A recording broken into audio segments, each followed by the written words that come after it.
liyayikhetha igumgedlela inkosi enkulu uBhombela esitimela samampondo babamkhulu umkhulu phakade amen.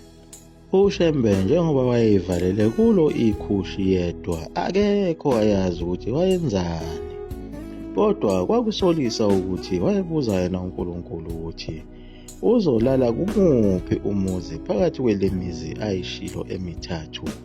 Umuzi waseThembalimbe kaMthethwa, nakhona eDlangezwa emzini iVelabahleke, noma khona kwelasemzingazi eMkhayideni. Kodwa kusobala ukuthi uNkulunkulu wayesemphendulile ukuthi uzophelela eMkhayideni.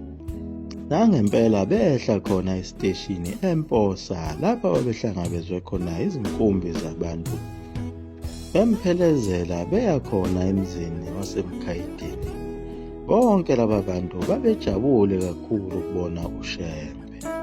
Laba bantu babengazi phela ukuthi uShembe useyahamba emhlabeni, babeyitshela ukuthi uhambo nje olujwayelekile, inhlanhla yokuthi inkosi isivakashele.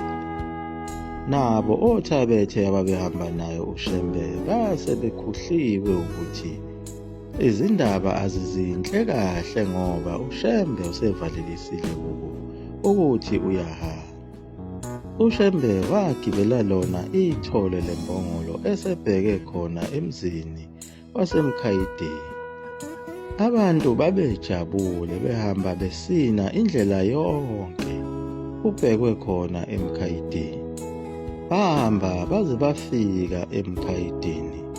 uShembe wayekhathele kakhulu emva kokuhamba uhambo olude kakhulu, kodwa ithole lembongolo lamsiza kakhulu.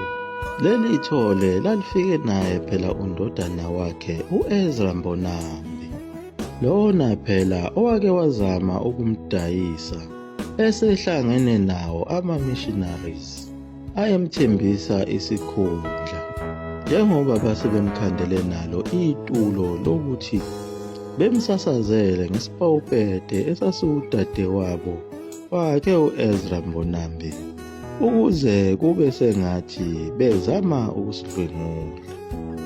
Kodwa uShembe wamxolela, njengoba nakuyo incwadi yakhe yamafa wayembhalile uEzra Mbonambi, wamnikeza iplazi. Kwathi kusajatshule kusenjalo kuyongenwa khona emzini waseKuphakameni, uShembe wafike wama esangweni. Bayaqhubeka abantu bayahalalisa, wehla kwithole lembongolo wasefika elala phansi emhlabathini ngesisu esangweni. Badumala bonke abantu ababekhona ukuthi kwenze njani manje ubaba mkhulu. Kuzo lezo nsuku kwabonakala ukuthi uShembe usehlukile manje, usenakho ukuthi akaphilile kahle. Bafika nje lapha emzini waseMkhayideni, sekukhona indoda okuthiwa nguCharles Dube, leya ababegcinane nayo endaweni yaseMadlankala esikhawini emzini wakhe wakuthiwa kuseBhekizitha. Le ndoda okuthiwa nguCharles Dube eyayithunyelwe ukuthi izojova uShembe eyayilokhu imncenge njalo, isitholile ukuthi uShembe useyabuya, yabe isizocutha khona lapha emzini waseMkhayideni. Waqhubeka uDube nakho ukuncenga kwakhe uShembe ukuthi baba, ngiyafuna ukuthi ujove. Uma usujovile nawo amaNazaretha azojova. Kodwa uShembe wayesalokhu eme emagameni akhe ukuthi lo mzimba ungokaNkulunkulu, angeke ngifake ubovu bamakula emzimbeni kaNkulunkulu.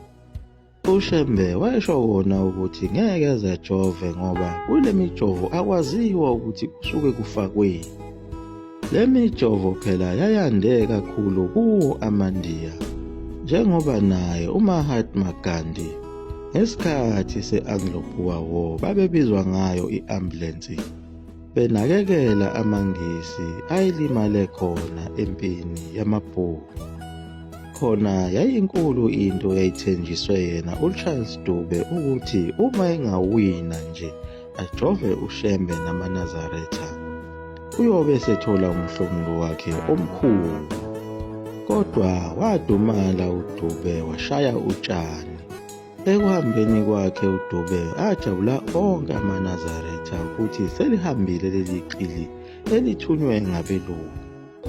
Ngakusasa ekuseni kwaqhutshekwa nenkonzo, kwasha nawo umgidi. Kwagcwala abantu abaningi kakhulu, abanye bezobukela wona umgidi.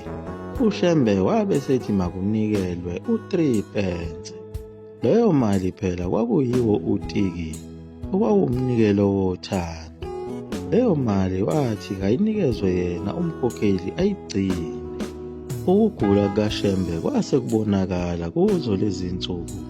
Ilapho ayisebiza khona uThabethe kanye nayo inkosazana yakwaMsibi. Wabatshela ukuthi sengizohamba manje, ngizolala eKuphakameni. Kodwa nizosala nihlupheka ngoba angininikanga nemali yokubuyela emuva. Bengikade nginethemba lokuthi ngizohamba nani ngiye eKuphakameni, kodwa lokho ngeke kusenzeka. Njengoba uShembe wayegula, naye futhi umfundisi wakhe uMngoma wayegula. uMngoma uye phela lona obethunyelwe kwelaseSwazini ukuyobhabhadisa amaNazaretha, owagibela isitimela esasuka khona eMkhuze sibheke khona eGolela saze sayongena eSwazini. Umfundisi uMngoma naye wafike wathwala inkinga enkulu khona kwelaseSwazini, lapho ayethi uzobhabhadisa khona abantu, kanti iziziba ezikhona zinezingwenya. Wayelokhu ethandaze njalo umfundisi uMngoma ukuthi kodwa Nkosi yami, namhlanje ngizolala esiswini sezingwenya. Ingabe uphi uShembe uma sekunje? Kanti uzoba nenhlanhla ngalo ibhunu elalitshale izimoba, elamba umsele osuka emfuleni omkhulukazi lase lizikhandela idamu. Ilapho-ke yacacela khona esokeni kuye umfundisi uMngoma, basebenzisa lelo damu ukubhabhadisa abantu. Wabe sesinda kanjalo esiswini sezingwenya. Naye uMngoma lona wayesegula elele phansi engasakwazi ukuvuka. Naye uShembe wezwa ukuthi uMngoma uyagula. Kwabe sekufika isigijimi kuMngoma esasithunywe kuye uShembe ukuba sizombiza. Wavuka uMngoma wazihudula egula enjalo. Wafika kuShembe wabe sethi uShembe, hawu kanti ugula ngempela. Bengithi uzohamba uyobhabhadisa abantu. Wabe sehamba uShembe kulabantu ababezobhabhadiswa, wamlandela uMngoma. uShembe wabe sethi kuMngoma akabuyele emuva ngoba uyagula, ayophumula. Uzobabhabhadisa yena ngokwakhe laba bantu. Wababhabhadisa uShembe waze waqeda laba bantu. Waqeda lapho wabe seya kuye uMngoma. Wafike wahlala esihlalweni endlini yakhe uMngoma. Wabe seyakhuluma wathi, nami mntanami ngiyagula. Wathuka lamshaya lameka uvalo umfundisi uMngoma ukuthi uma sekugula uShembe ubani azomthandazela aphile, ngoba wethembele kuye phela uShembe. uShembe wabe seyalela abashumayeli ababili ukuba bahlale naye uMngoma, bemnakekele bemgeze. uMngoma phela wayengasezwa lutho nokukhuluma kuye kwakunzima, elele phansi. Ngakusasa ekuseni uShembe wabuyela endlini lapho kwakulele khona uMngoma. Wabe semmemeza ngezwi elikhulu elalihlaba linjengomlilo. uMngoma wayengasakwazi ngisho ukuziphakamela uma elele, kodwa lelo lizwi elihlabayo likaShembe lamenza ukuba aphakame. Waphakama uMngoma wavula namehlo okokuqala selokhu agula. Wabe sembuza uShembe ukuthi Mngoma uyasaba yini ukuhamba emhlabeni. uMngoma wengabaza wathi, angazi Nkosi. uShembe wabe sethi, awufuni yini sihambe mntanami? uMngoma wafikelwa ukwesaba. Wayiyeka inhlanhla enkulu yokuba ahambe naye uShembe ayongena ezulwini. Liyagoqa lapho ekumkhedlela mzulu amafutha umkhulu untemesi waphakade. Amen.